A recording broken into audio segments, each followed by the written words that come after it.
Hello, everyone. Well, it's never a dull moment these days. One thing's for sure, every day is going to be exciting. Um, as people know, there's been some blowback for the time that I've been spending in government with the Department of Government Efficiency, or DOGE. Um, I think the work that we're doing there is actually very important for trying to rein in the insane deficit that is leading our country, the United States, to destruction. And the DOGE team has made a lot of progress in addressing waste and fraud. The natural blowback from that is those who were receiving the wasteful dollars and the fraudulent dollars will try to attack me and DOGE team and anything associated with me. So, but then I'm really left with two choices. Should we just let the waste and fraud continue? And it was continuing at it to grow at a really unsustainable pace that was bankrupting the country, or to fight the waste and fraud and try to get the country back on the right track. And I believe the right thing to do is to fight the waste and fraud and get the country back on the right track, and working together with the President Trump and his administration. Because if the ship of America goes down, we all go down with it, including Tesla and everyone else. So I think this is this critical work. Now, the protests that you'll see out there, they're very organized. They're paid for. They're obviously not going to admit that the reason that they're protesting is because they're receiving fraudulent money, or that they're the recipients of wasteful largesse. But they're going to come up with some other reason. But that is the real reason for the protests. The actual reason is that those receiving the waste and fraud wish to continue receiving it. That is the real thing that's going on here, obviously. So now that said, I do think there's the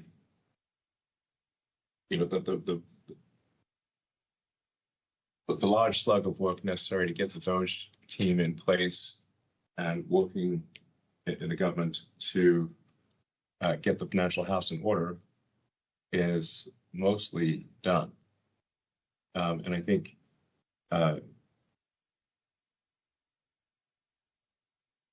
starting probably in next month, May, my time allocation to DOGE will drop significantly. I'll have to continue doing it for, I think, probably the remainder of the president's term, just to make sure that the waste and fraud that we stop does not come roaring back, which we'll do if it has the chance.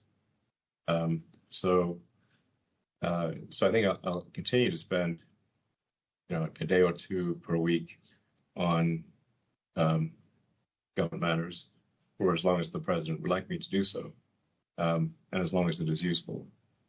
But starting next month, I'll be allocating far more of my time to Tesla. And now that the major work of establishing the Department of Government Efficiency is done. So at Tesla, we've gone through many a crisis over the years, and actually been through many near-death experiences.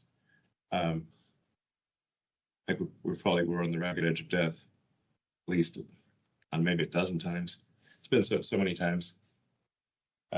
This is not one of those times. We're not on the ragged edge of death, not even close. But there are some challenges, and I expect that this year will be there'll probably be some unexpected bumps this year. But I remain extremely optimistic about the future of the company. The future of the company is fundamentally based on large-scale autonomous cars and large-scale, in large volume, vast numbers of autonomous humanoid robots. So the the value of a company that makes truly useful autonomous humanoid robots and autonomous useful vehicles at scale at low cost, which is what Tesla's going to do, is staggering. I continue to believe that Tesla, with excellent execution, will be the most valuable company in the world by far. So that's an important if. We must execute well. But if we do execute well, I think Tesla will be the most valuable company in the world by far. It may be as valuable as the next 5 companies combined. So, but there'll be a few bumps along the road before that happens.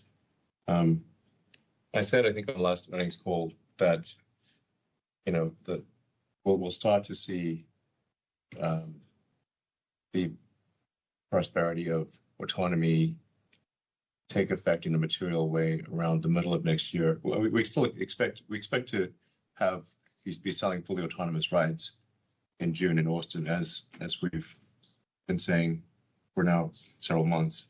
So that's continued. But the real question from a financial standpoint is, when does it really become material and affect the bottom line of the company, and start to be a fundamental part of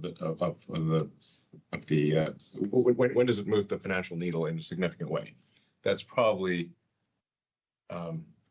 around the middle of next year, second half of next year. And then once it does start to move the financial needle in a significant way, it will really go exponential from there. So I'd encourage people to look beyond like the,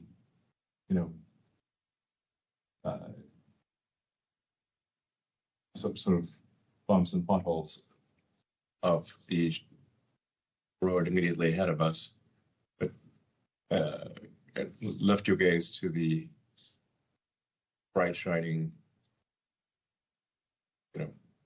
citadel on a hill. I don't know, some Reagan-esque imagery, and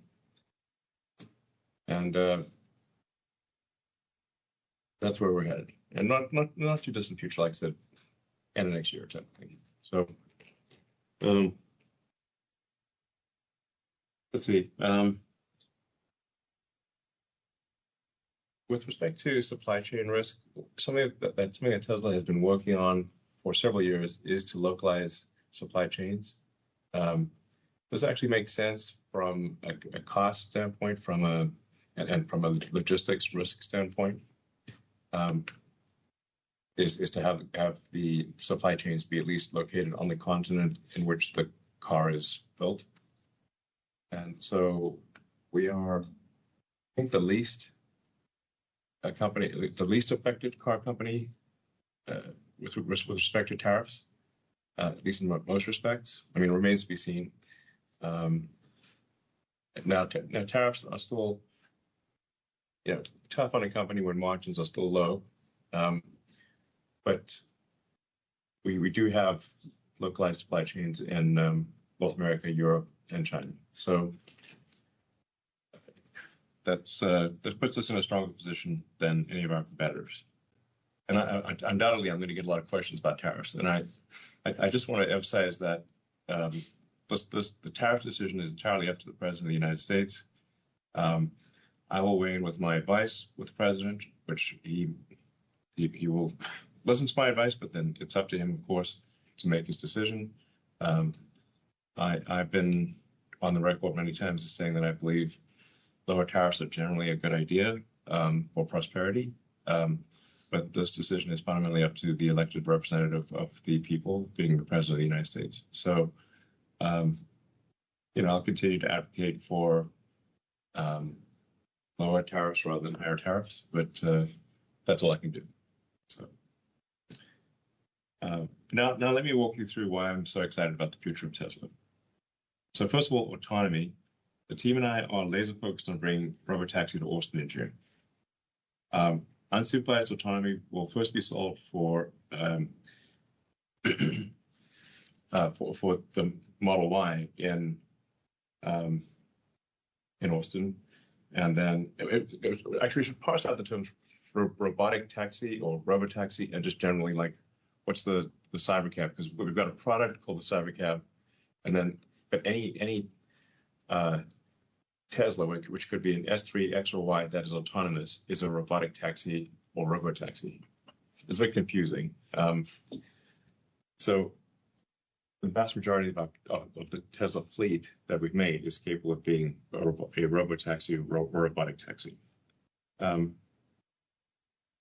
As we're going from,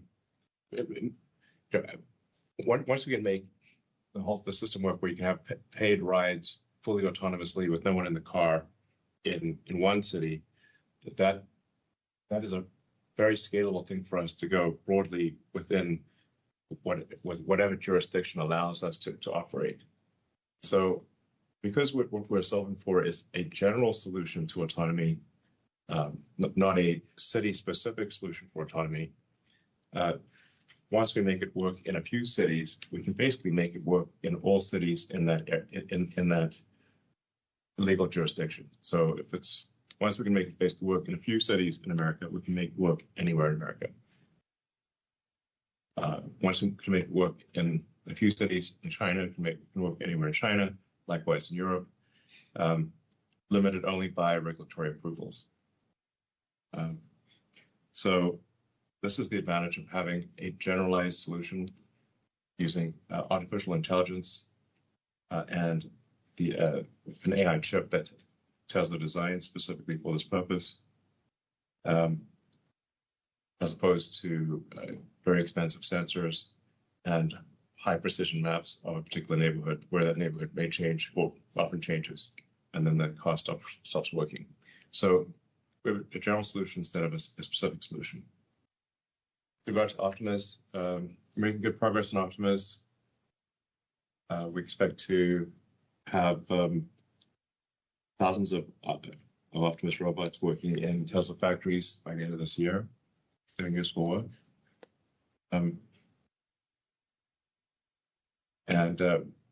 We expect to scale Optimus up faster than any product, I think, in history, to get to millions of units per year as soon as possible. I think feel confident in getting to 1 million units per year in less than 5 years, maybe 4 years. So by 2030, I feel confident in predicting 1 million Optimus units per year. It might be 2029. Now, Q1, first quarters of a year are usually pretty tricky because it's usually the worst quarter of the year because people don't want to go buy a car in the middle of winter during a blizzard. So, so we picked Q1 as like a good quarter to do a cutover to the new version of the Model Y, and we changed production of the world's best-selling cars. Worth remembering, the Model Y is the best-selling car of any kind on Earth, with a 1.1 billion unit per year output of a single model. And we did this changeover at the same time in factories all across the world. So congratulations to the Tesla team on an amazing job in pulling off what is a very difficult transition. So yeah, it's really, that was very impressive work. So yeah. In conclusion, while there are many near-term headwinds for us and the broader industry, the future for Tesla is brighter than ever. The value of the company is delivering sustainable abundance with our affordable AI-powered robots. So I like this phrase, sustainable abundance for all. If you say, like, what's the ideal future that you can imagine? That's what you'd want. You'd want abundance for all in a way that's sustainable. It's good for the environment. Basically, this is the happy future. If you say, well, what's the happiest future you can imagine? One which is that would be a future where there's sustainable abundance for all. Closest thing to heaven we can get on Earth, basically. Thanks, Elon.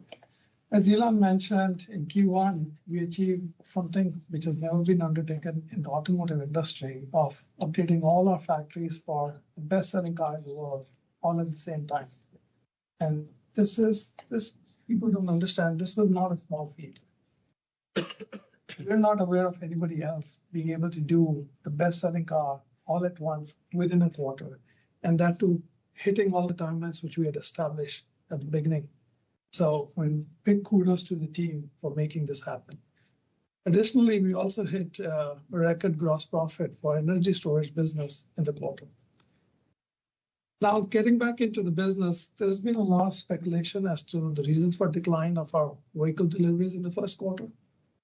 We had previously guided that we will be updating all factories, and this would lead to several weeks of lost production, which did happen as planned. The ripple effect of the change is not having enough new Model Y available in most markets for people to see and experience till the last few weeks of the quarter. Additionally, the negative impact of vandalism and unwarranted hostility towards our brand and our people had an impact in certain markets. Despite this, we were able to sell out legacy Model Y in US, China, and a few other markets within the quarter. And again, just so people understand, we were producing the legacy Model Y till middle to end of February. And we switched over and we were able to still sell out within that period. So again, big achievement by all the people at Tesla to make it happen. We have a very extremely competitive vehicle lineup, which with most vehicles going through a recent update. And add to that, advances in FSD, you have a personal chauffeur which can take you almost anywhere under supervision. There are numerous stories shared by customers ranging from how it has improved their daily commute, to providing mobility to customers with disabilities, to giving older customers the ability to travel comfortably and independently. Not only is FSD supervised safer than a human driver, but it is also improving the lives of individuals who experience it. And again, this is something you have to experience, and anybody who has experience just knows it. And we've been doing a lot lately to try and get those stories out, at least on X, so that people can see how other people have benefited from this. First question is, what are the highest risk items on the critical path to robotaxi launch and scaling? Sure. Well, just clarify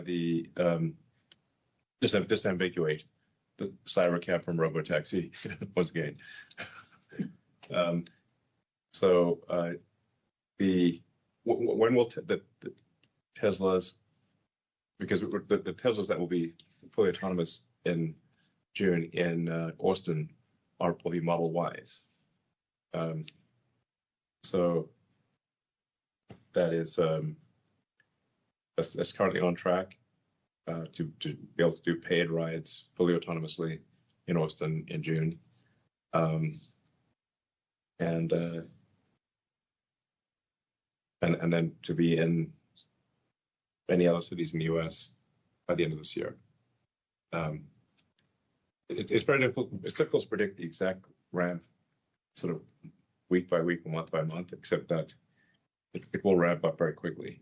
So it's going to be like basically an S curve, where it's very difficult to predict the intermediate slope of the S curve, but you kind of know where the S curve is going to end up, which is the vast majority of the Tesla fleet being autonomous. So that's why I feel confident in predicting large-scale autonomy around the middle of next year. But, certainly the second half of next year. Meaning, I predict that there will be millions of Teslas operating autonomously, fully autonomously, in the second half of next year. Great. Thank you very much. The next question is, when will FSD unsupervised be available for personal use on personally owned cars?